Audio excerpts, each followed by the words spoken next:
Just let me know when you're done.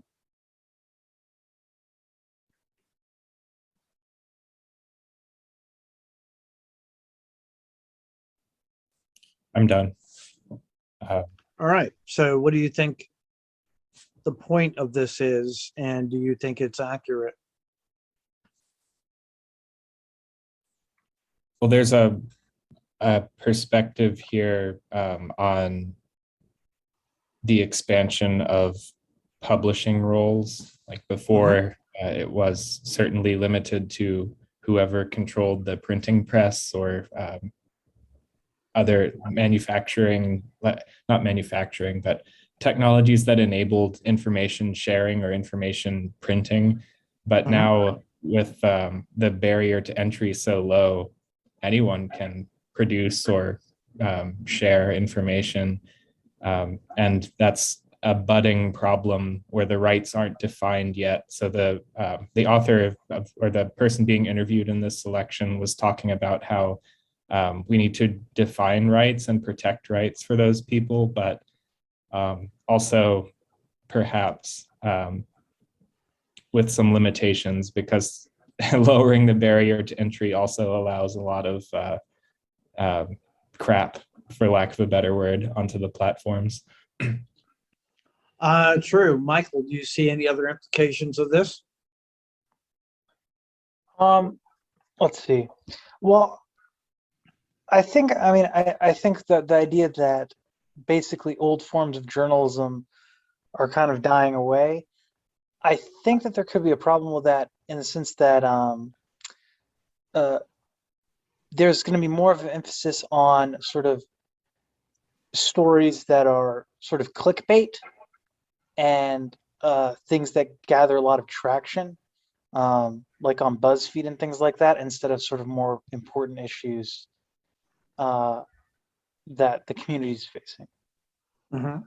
Johannes, what would you add to this, if anything?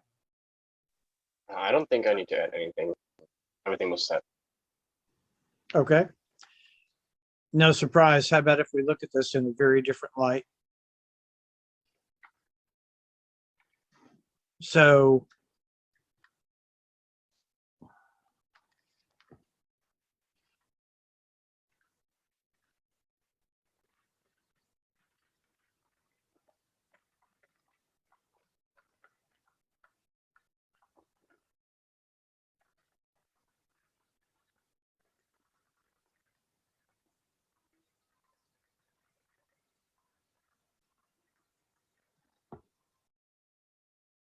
correct?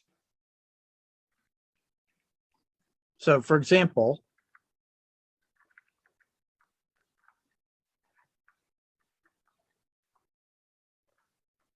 you had to have a Secretary of State because the king and the prince couldn't read. The Secretary of State could. So if we think about where is knowledge concentrated,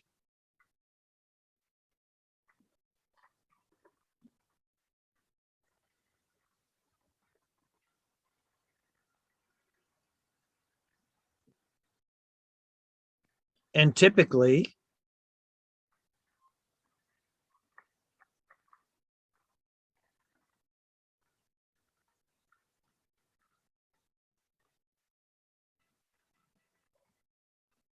in the hands of the church. So what does that tell you about the nature of truth?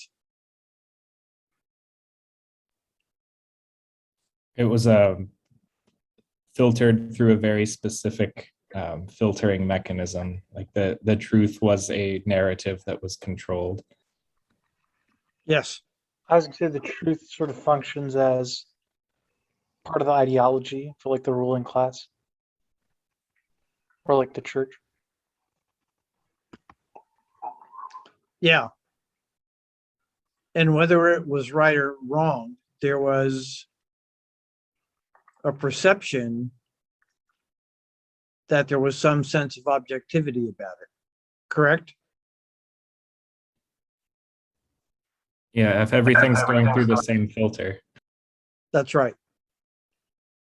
And if you think about our conversation about Edward Herbert,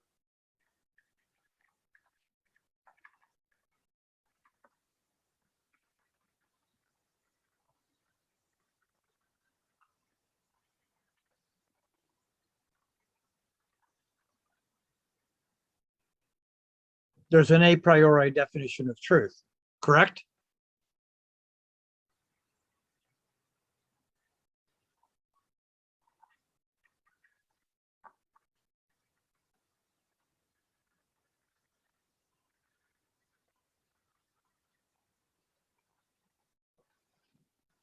And that a priori definition of truth is in systematic theology. Thomas Aquinas, Martin Luther. But the second step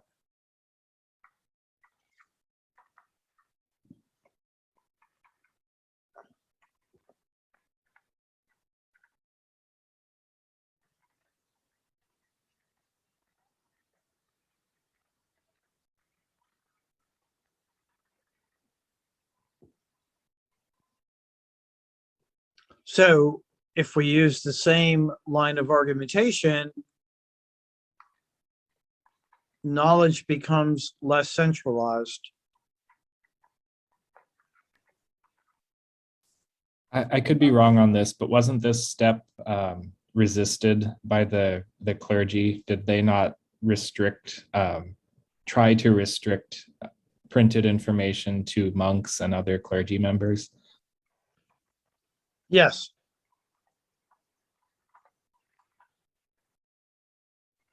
And part of that came in the form of an imprimatur. The imprimatur, particularly on the part of the Roman Catholic Church, required that all material be submitted to a review board. And the function of that board was to make sure that whatever was being published did not contradict the truth of the church. Make sense? Yes, So- and makes Facebook kind of look pale in comparison. That's right. So if you think about the consequences of this, it's no accident that if this is sometime around 1494, that shortly thereafter,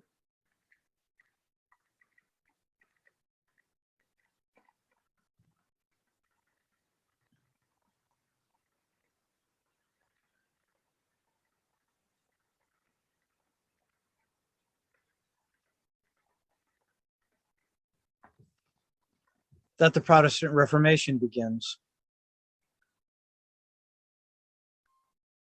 So now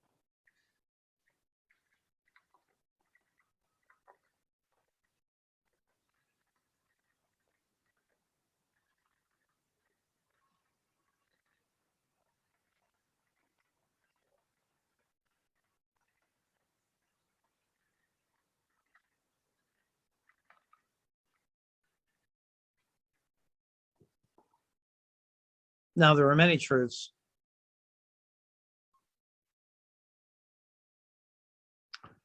And that's part of what makes Edward Herbert so powerful.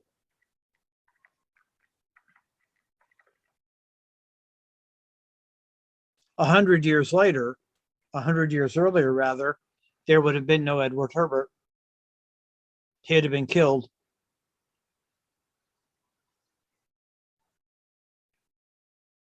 And if he had been somewhere other than England, if he had been in Italy at the time or France, he probably would have been killed.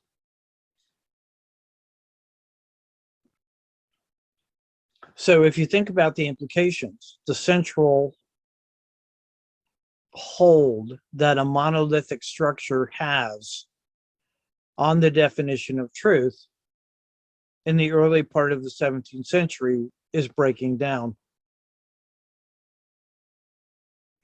And it's made complicated by the fact, if you recall our conversation about Herbert, that everything is now a posteriori. It's based on observation.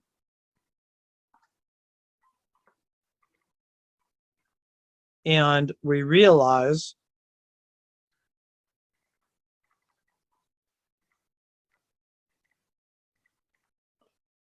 there are almost as many truths as there are people. Still, the number of people who can read compared to the total number of humans is vastly different. But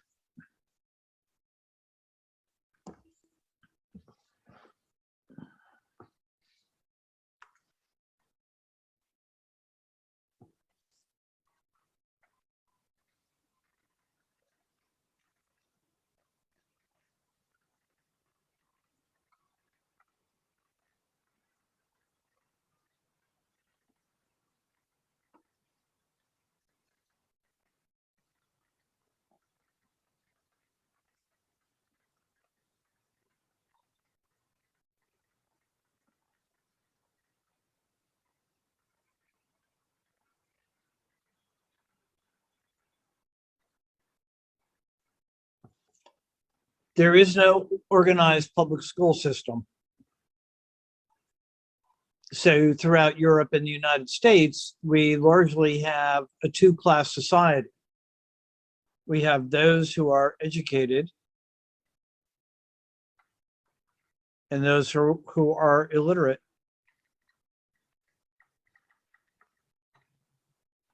And the concept of Sunday school became critical, particularly in England.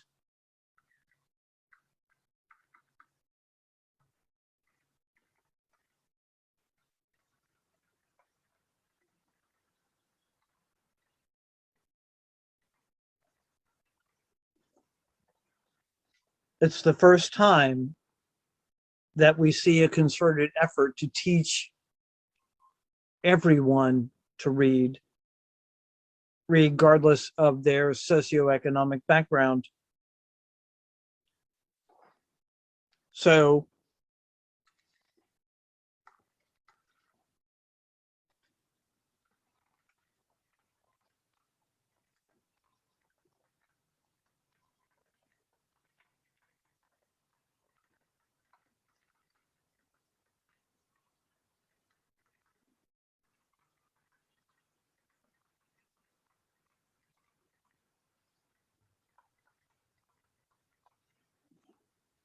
theoretically, the goal of public education in the United States was for everyone to read. However,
a handful of the families control most of the media. For example,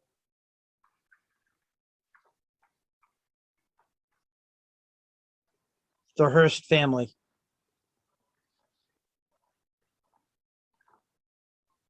All right, any questions before I go on to the next point?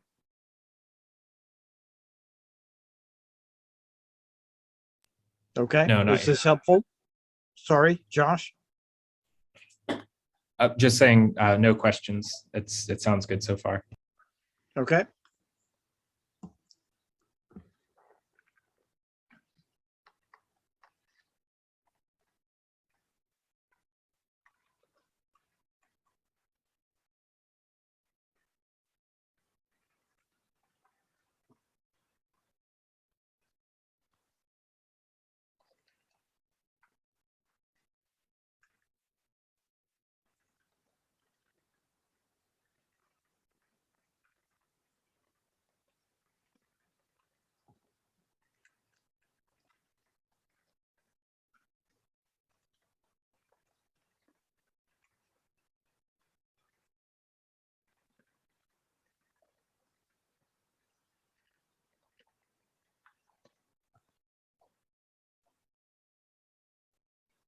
So despite the fact that there is some control, there are laws in place which guarantee that the media must vet.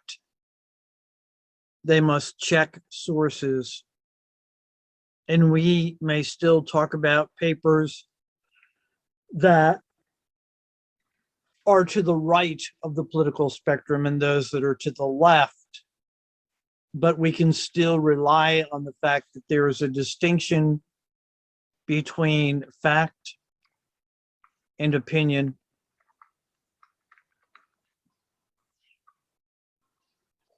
However,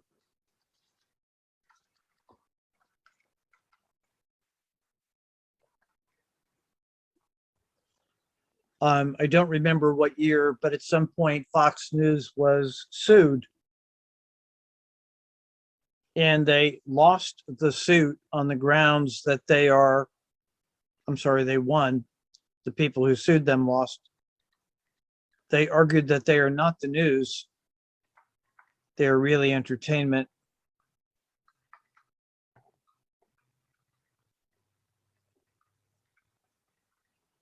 And because they're entertainment, they can say whatever they want to say.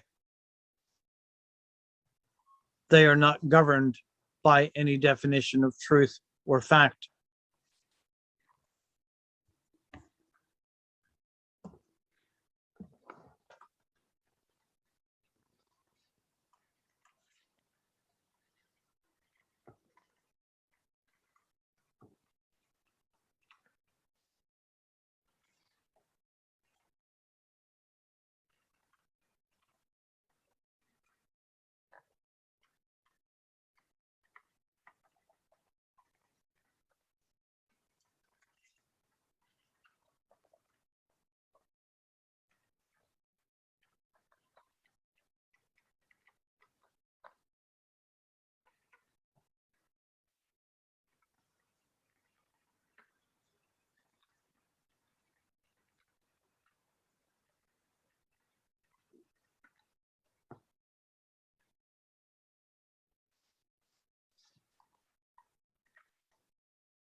So the word truth has no meaning. Truth is whatever I believe in the moment. And I've recently been in a number of conversations in which people refer to something as, quote, my truth, unquote. Which ultimately means that the implicit relationship between some concept of reality and some concept of truth is now broken. So we no longer know what true is, but we also have no concept of what real is.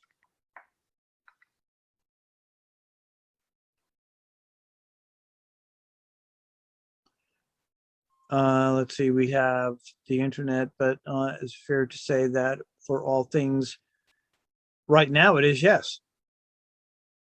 And that's pretty much what I'm saying. Welcome, John.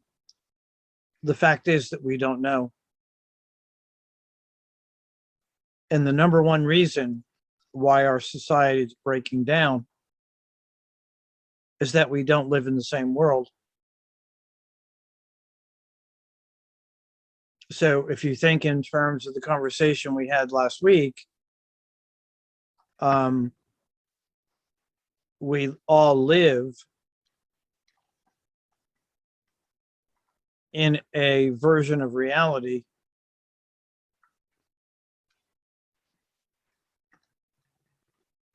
that is totally unique.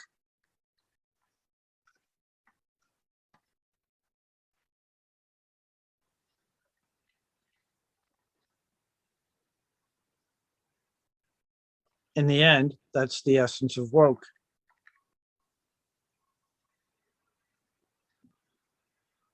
Everything is specific to me.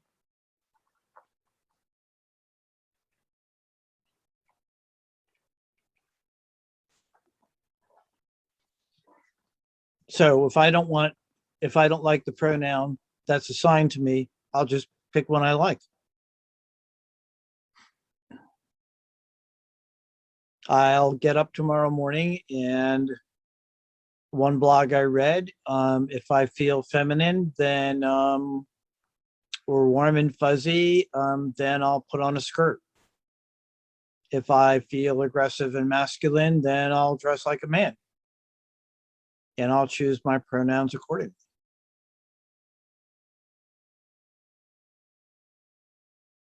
So the point that we made last week was that if we start out with Edward Herbert, 1624, while he was clearly right about the nature of a priori definitions of truth, he was completely wrong or overestimated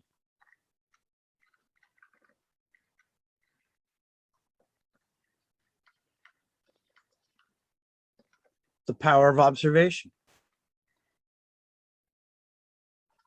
So we're stuck here. And this became the foundation for John Stuart Mill in On Liberty. We'll focus in on this in a minute. And we've talked about some of the issues associated with Mill in a previous lecture. Then the next stop becomes situational ethics, which becomes hedonism, which becomes solipsism.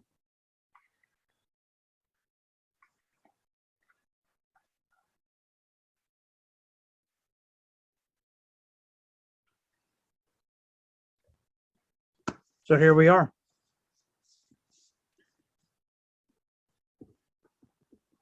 So what the UN has missed is that this is simply not about journalism. This is not about innovation. It's about the fact that we don't live in the same world and we have no common understanding of what reality constitutes. As vague as the definition of what it meant to be human was in 1624, at least there was a definition. We have no clue. So the answer to the human question today is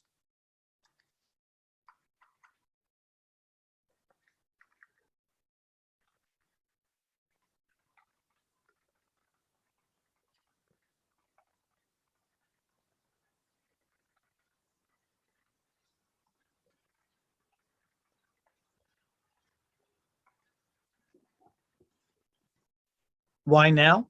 Because 10 minutes later I might change it. Tomorrow I might decide I don't like it.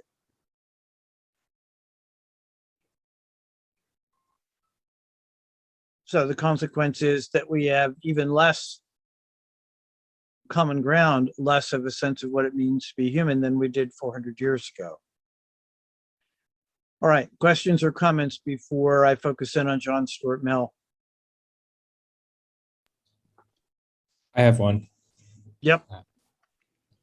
So the truth from my perspective aspect seems fraught with conflict. Like if my opinion or my truth on something is in conflict with your truth on something, I feel mine supersedes yours. It's like it's almost like other people don't matter in that sense. Like my truth will always prevail over somebody else's in my head.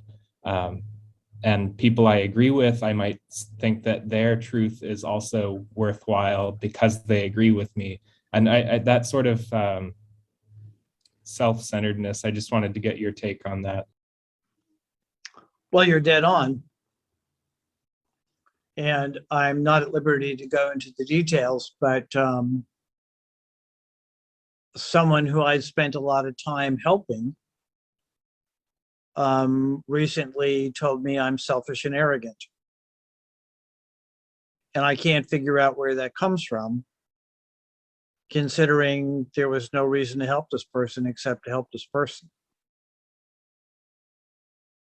But we're free to interpret the world any way we want to in the given moment. And part of that goes back to John Stuart Mill, because if you think about the principle of harm, as we mentioned early in the semester, the principle of harm relies on the principle of redress to keep balance. So if in fact I do hurt you, I have to make it right. And if you hurt me, you have to make it right. Well, what's happened since John Stuart Mill is that the principle of redress is gone. So all we have left is the principle of harm. The danger in the world of John Stuart Mill is that we are all random individuals who have nothing in common except the desire not to hurt each other, maybe. So society is nothing more than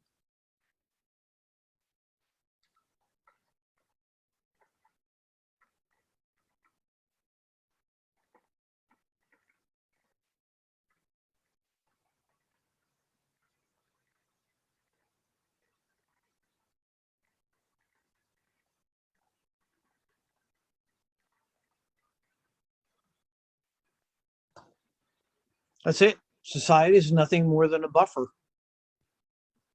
It keeps me from hurting you accidentally or intentionally. You have nothing in common with me. I have nothing in common with you. If you happen to agree with me, that's fine. I don't give a rat's ass whether you do or not. And good luck telling me that what I did was wrong. Because if it's right in my head, then by God, it's right. And if I don't like what you had to say, then I'm going to ghost you. And even if what you're saying about something that happened can be verified by 100 other people, that doesn't mean I have to think it's true. I get to choose my truth. I get to choose my gender. I get to choose my sexuality. I get to choose what reality I live in. I have no responsibility to you whatsoever. I don't want to get mad. I don't want to wear a mask. Well, I'm not going to do it. You're not going to make me get vaccinated.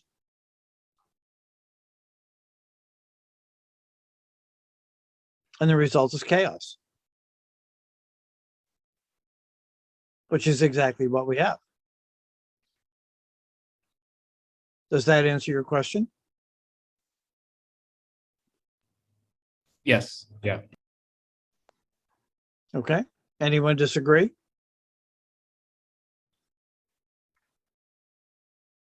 Okay. Society cannot survive if we are all radical individuals. Society cannot survive if every human being has his or her own definition of truth, his or her own definition of reality. Society can't survive if any one of us can change the rules on a moment's notice.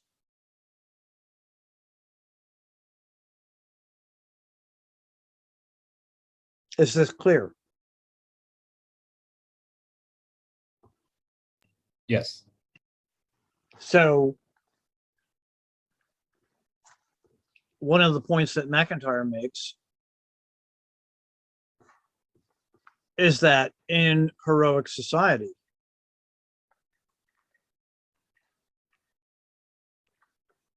it's a very different world. And again, to some extent, we've talked about this in past lectures.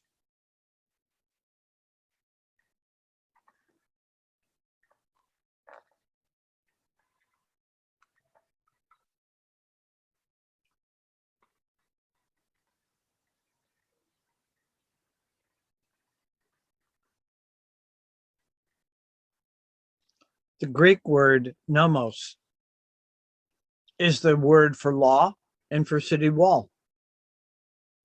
And the point that Eric Fromm makes well before McIntyre is that there is only freedom within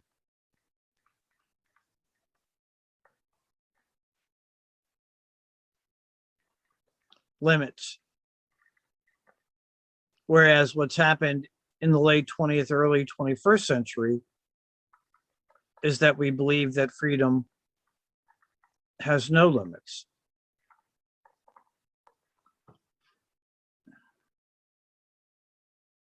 So McIntyre is arguing that if we go back to heroic society,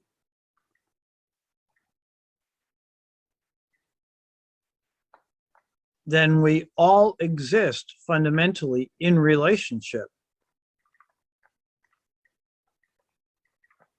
and in a social context.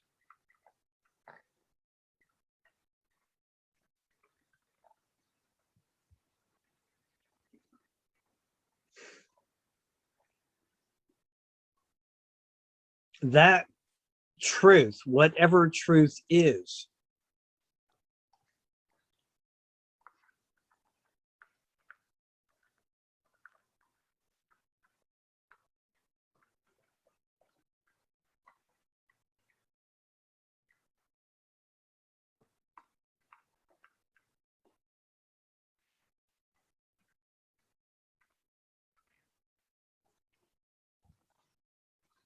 truth is a social construct we all share. We all live in the same reality. We all have reasonably the same values. We have a sense of common good. We have a sense of cohesiveness. We don't have that now.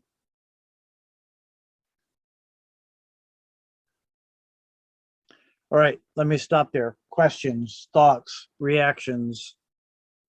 What do you make of this?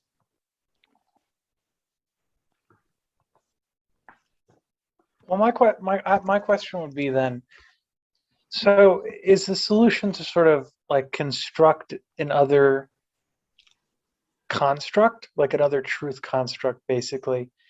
And if that's so, does that mean that like people won't, let's say, have like fluid genders or such things like that, or like what does a world on the other end of things look like? Well, Right. let's look at this from a slightly different perspective. I'm not trying to get you in hot water, like just like You're a. not. This is germane to the conversation. Mhm. Yep.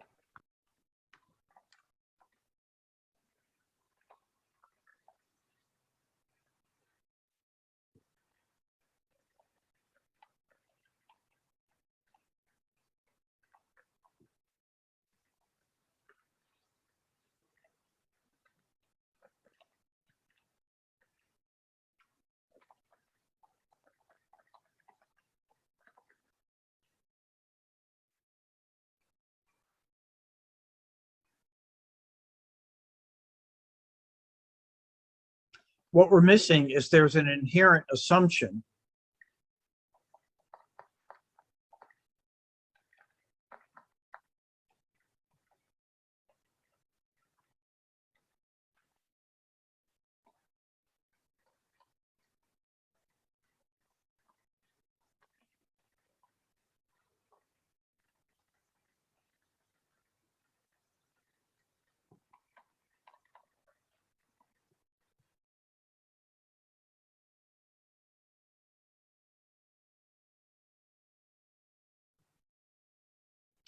again. Why is this happening? It's happening because in the 1960s and 70s, the Feminist Critique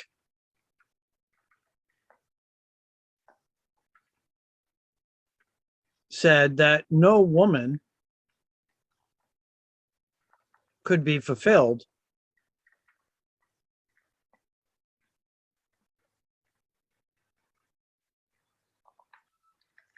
by being a mother. And being a mother was demeaning and oppressive.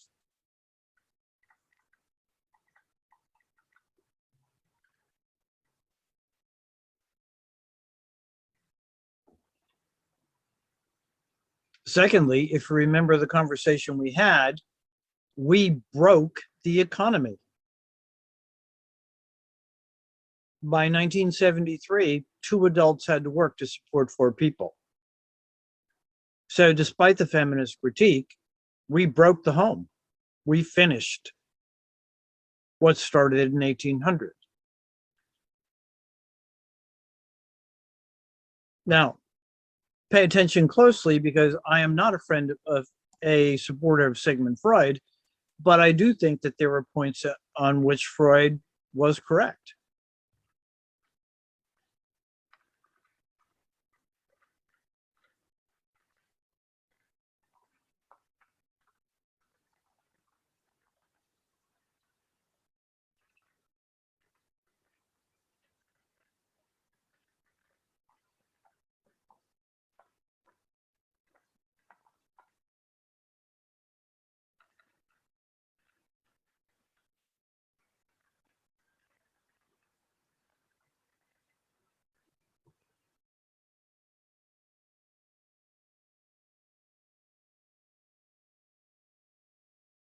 So what we've effectively done is we have said,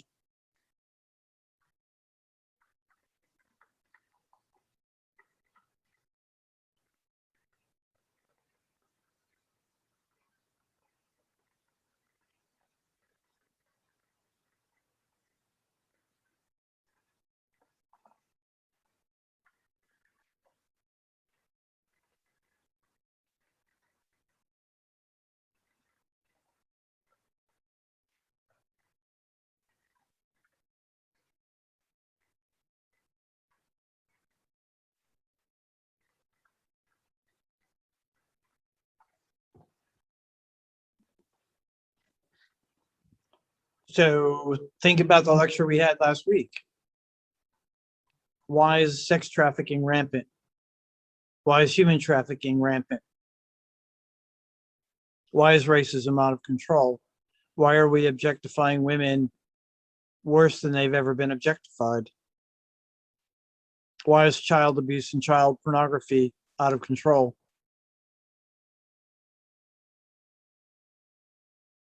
There's your answer.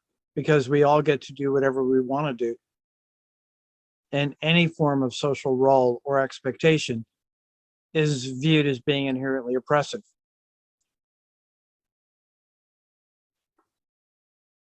We can have any version of truth we want.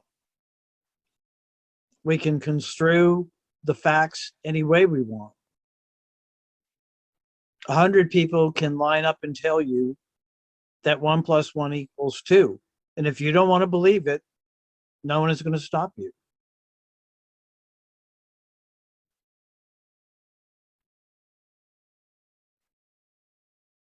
We can't do this.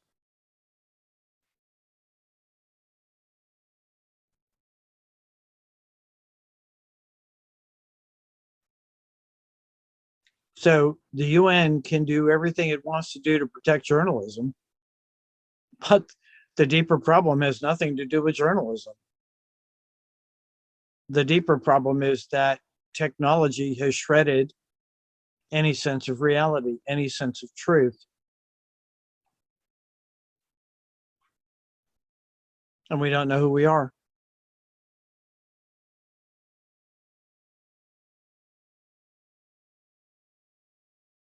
Thoughts, comments?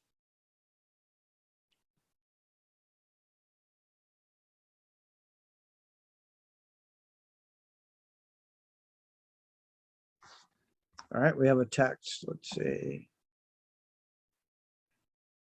Okay, John Pellos is good. Joshua, what do you think?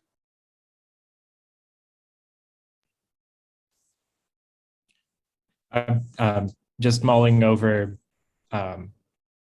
how, if at all, correctable something like a I don't, broken's not can't speak tonight, quite the right word. But if you have a improper childhood, for lack of a better word, can you take steps to unbreak yourself as an adult? Well, I think to some extent the answer is yes, assuming you can admit there's a problem.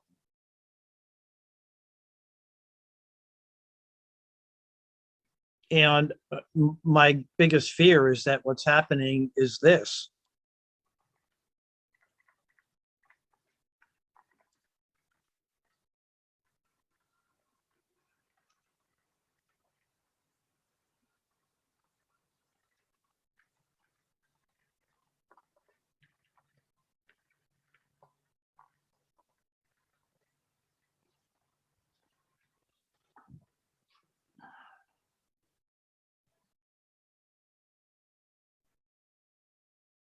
And that's what I'm hearing.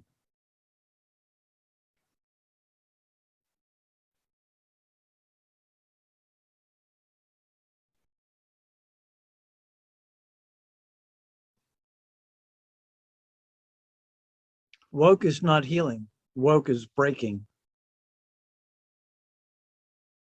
It is, as far as I can see, as oppressive as the 1950s when you didn't dare come out of the closet.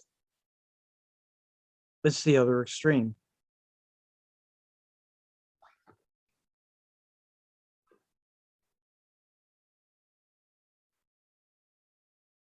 Without some sense of the common good, without some sense of a common idea, a common identity, no society can survive.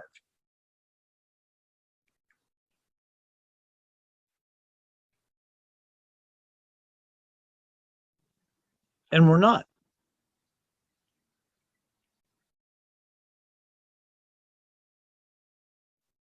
Again, I'm not a fan of Freud. But if you think about the conversation we had about the 70s, we now have 5 generations of children raised in a morally neutral environment called a school, where they have essentially parented themselves. So I'm consulting for a tech company, and they're besides themselves because they're getting ghosted left and right. Yeah, I'll be there tomorrow morning at 9 o'clock for an interview. No one shows. Never call. Last week, they offered someone a job. I was in on the interview. Person seemed to be extremely excited. Never showed up.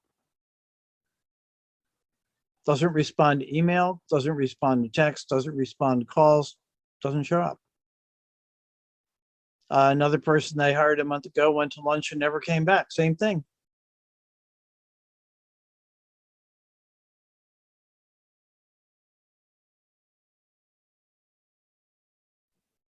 It's an interesting phenomenon. I read, I mean, I don't have firsthand experience on this, but I read that it could be some sort of a pushback because employers have been doing that to employees for years now, like not responding to their resumes, or if they didn't do well on an interview, they just don't ever, the employer never contacts the applicant back, things like that. Well, in defense, having been on both sides of that argument, if you were to reject someone, unless you have a lawyer communicate it, you could end up being sued.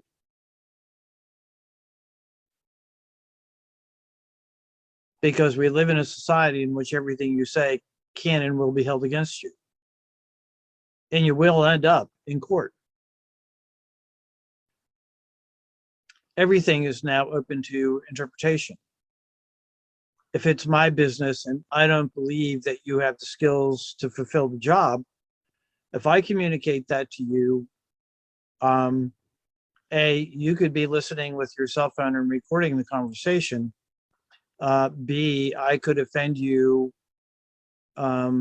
in some way by saying, I don't think you're competent for the position, there's no end to the possibility of litigation. And that's why my point is,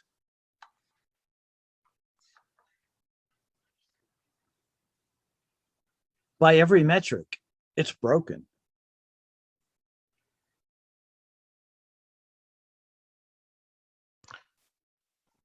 I have a follow-up question. Yeah. Now, how is this sort of like conservatives usually say things like, well, we don't have family values anymore, or something like that. Now, I mean, I know you well enough. I think that you're probably not arguing for that type of point. But what would you say to that, and how does that contrast to your position, or like what Okay, what you're saying? Well, number one, keep in mind that I am not conservative. No. That's what I'm saying. Like, I totally understand. Like, I mean, I've had you for years, but that's what I'm asking. It's just like, how does it like compare and contrast, like the conservative sort of viewpoint and what they argue, which seems to be sort of like a perversion of what's kind of happening, or what you're arguing.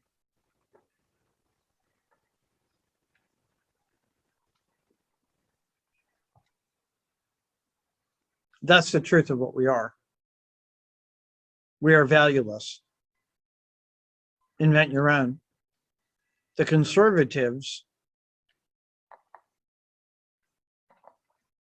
are reacting to the fact that this can't work.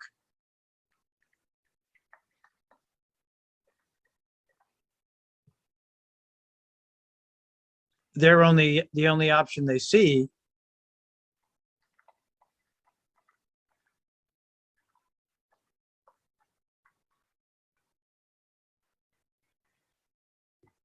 and that's my problem with McIntyre. His analysis is correct. The heroic world was different. But this ain't the 5th century before the Common Era.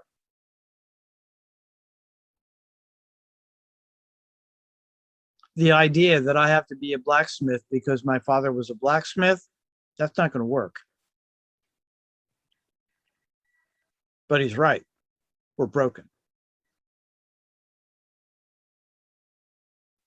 On the liberal side,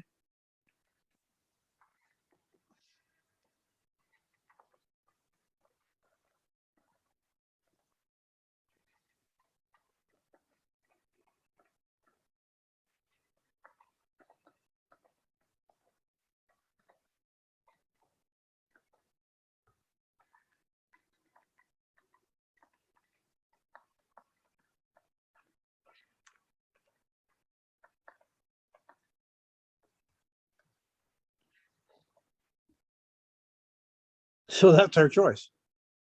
Chaos or repression.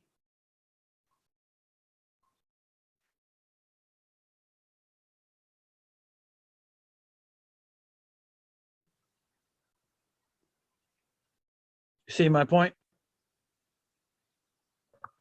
Yes.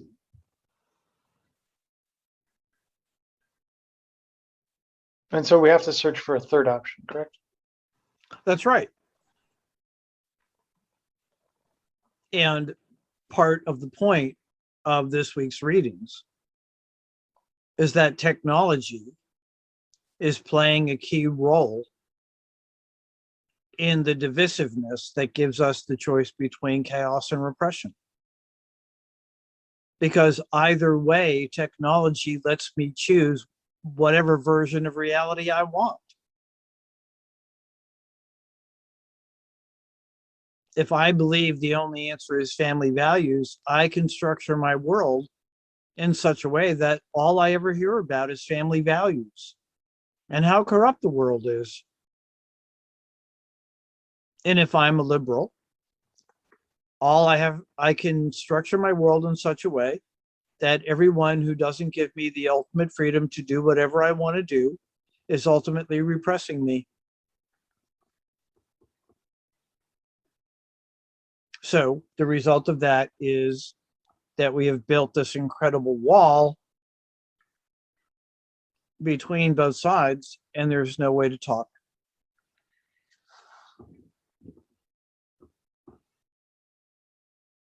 To me, having been in the classroom off and on since I was 17 years old, I can absolutely tell you that whatever is happening is not working.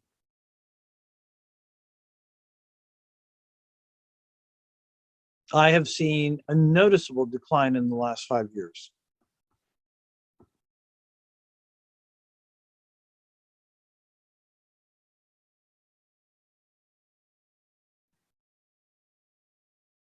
What are we going to do when we get to the 10th generation of children who have raised themselves without parents? What's the chaos going to look like? I'm sorry to interrupt, but I have to leave early today. I'm sorry, say that again, please. I have to leave early today. Okay, that's fine. I appreciate you being here. Have a good night, you know. Next time. So, other thoughts, other comments, other ideas?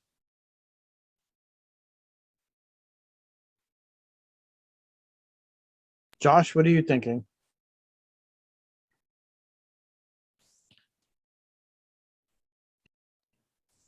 I mean, I followed along with what you've said. I just don't have any questions right now. Okay. Do you think this is an adequate representation of what's going on?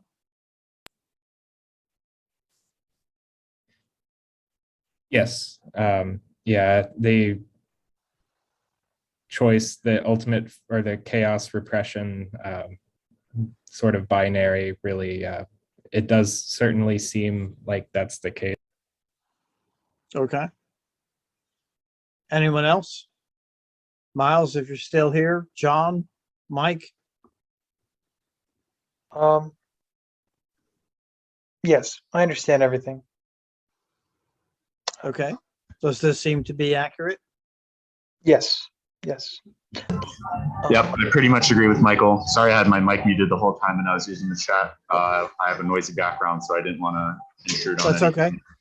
I'm gonna have to step out for like 10 minutes, but I'll be back. I just have to let someone into my Okay, building. we'll probably be finishing up in the next 10, but come on back anyway. Okay, thank you. Sorry. Okay, so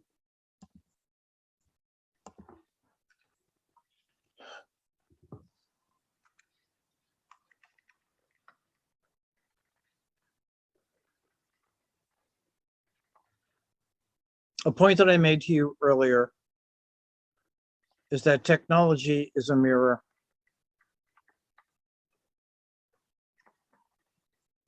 It is a reflection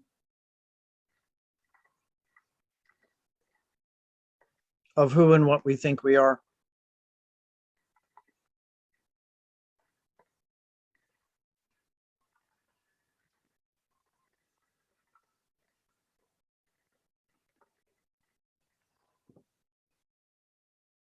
Therefore,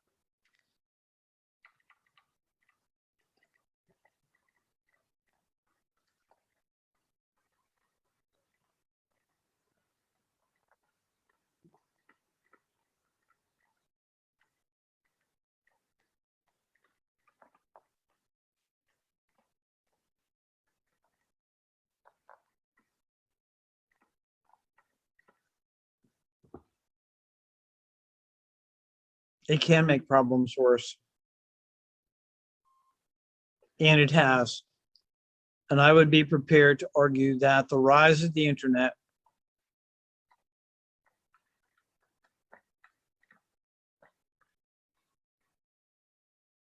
has significantly damaged literacy.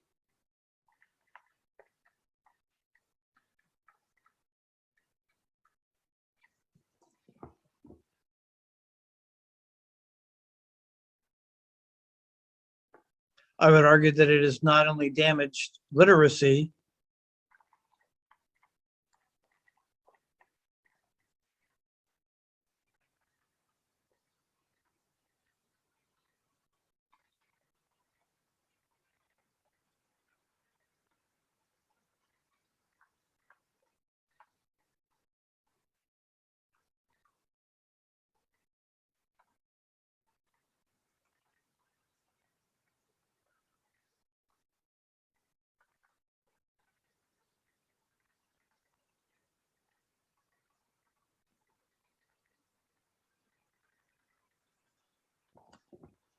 that in fact it has magnified the very problems in our society we thought it would solve.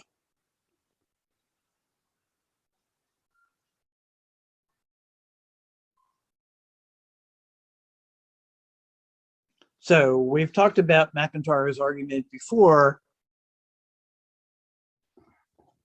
but the gist of it is that we should go back, recover Aristotle's sense of virtue,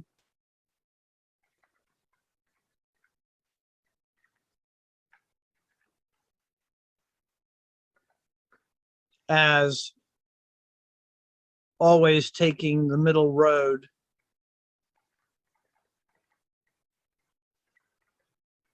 always pursuing excellence. And by middle of the road, he meant moderation.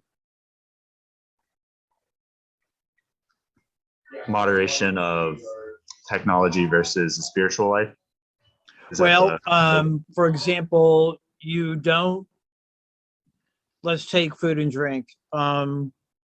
You eat enough to be satisfied, but not enough to overeat. You have a glass of wine, but you don't get drunk. But arete, by its definition, is the pursuit of excellence through habit. You hone your programming skills. You hone your ability to play the guitar. You're dedicated to it. It defines your life.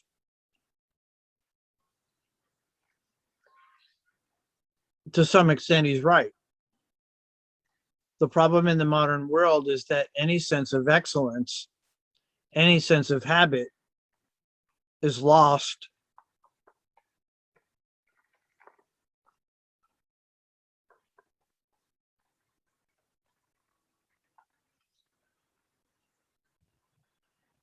I want it now.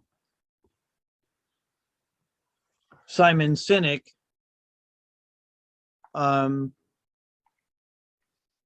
talks about the infinite view, which is the pursuit of the long-term vision. And what's basically happened is, in a tech-driven society, this has become radical consumerism.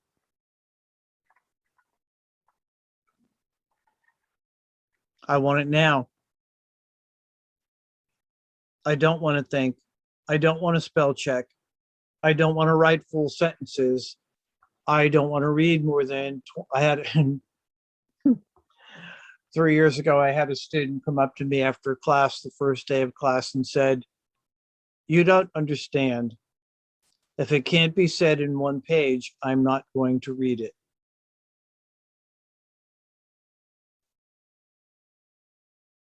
And that's the way it is. If it can't And be this was said, sorry. this was a college course that this happened in. Yeah. Mhm. This is a real person that said this. Yeah. If it can't be said in 280 characters, it can't be said. It's insane. So as we begin to move toward the end of the course,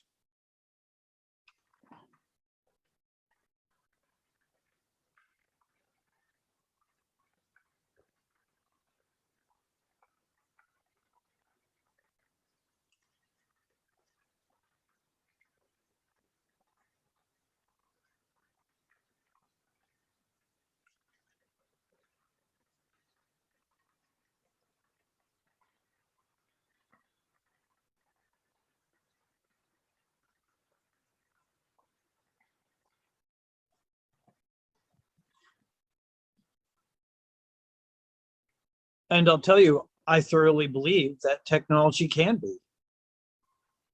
When I was working on my book last year, I wrote 400 pages and read almost 300 books and articles in 7 months. I could not have done that before the internet. I can find virtually any source anywhere in the world at any time. And I wish I were getting my PhD now.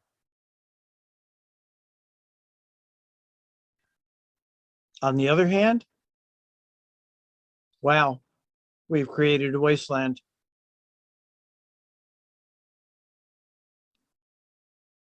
We're shredding our society. We have lost any sense of identity. We have become selfish and myopic. I am the center of my universe. And we continue to promote technologies like social media that do just that. That's not the answer. That is now the problem.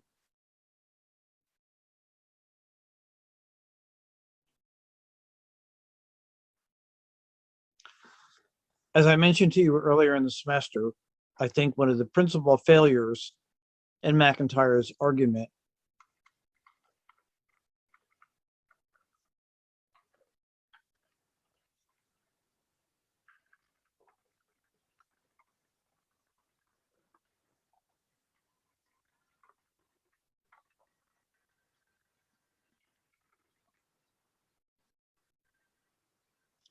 it's either Aristotle or Nietzsche. And according to McIntyre, the reason we're all screwed up is because of Nietzsche. And I'm telling you straight up that that's incorrect. We're screwed up because of John Stuart Mill. He did it. And he wrote what he wrote because as much as Edward Herbert was brilliant in his analysis, he failed to understand the impact of what he was saying. And we are all the children of John Stuart Mill.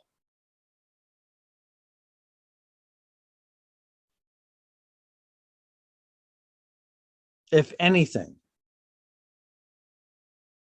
I think Nietzsche is the solution, or at least part of it.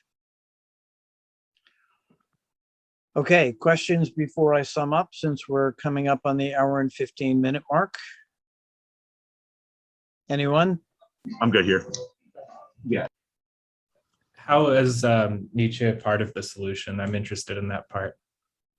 Okay.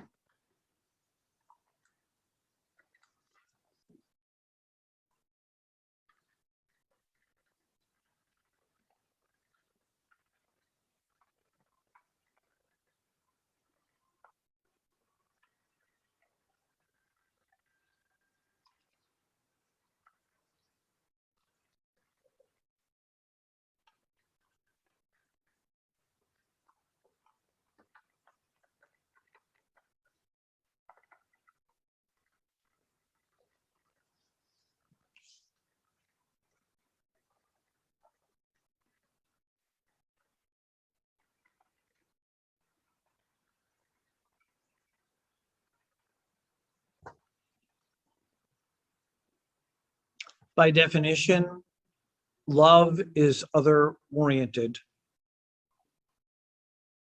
Sorg, which we talked about earlier in the semester and in part last week, is other-oriented.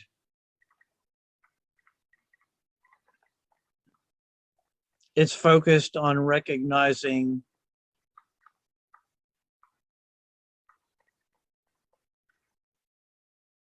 that you're human. We have dehumanized ourselves. That is the world in which we live. We are all transactions. If we're going to fix this, it has to stop. Consider the funnel that we drew toward the end of the last class. If we start with my uniqueness, I never get to see you as human. But if we begin with the assertion that we're all human, I can acknowledge and accept your differences without losing sight of the fact that you're human. It's not how much money we have. It's not whether or not you agree with me politically. It has nothing to do with your gender, your sexuality, or any other accident. It has to do with the fact that you're human. And like all humans, your humanity is shaped by the fact that you're going to die. Love is born in the rebellion against death. And when we love, we are most human. And that is the essence of what Nietzsche was saying.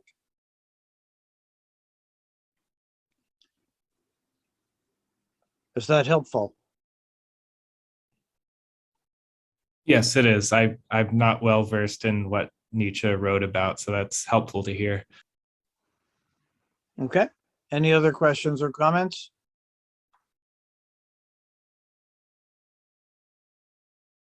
All right, I'm going to pause the recording and I'm going to take attendance.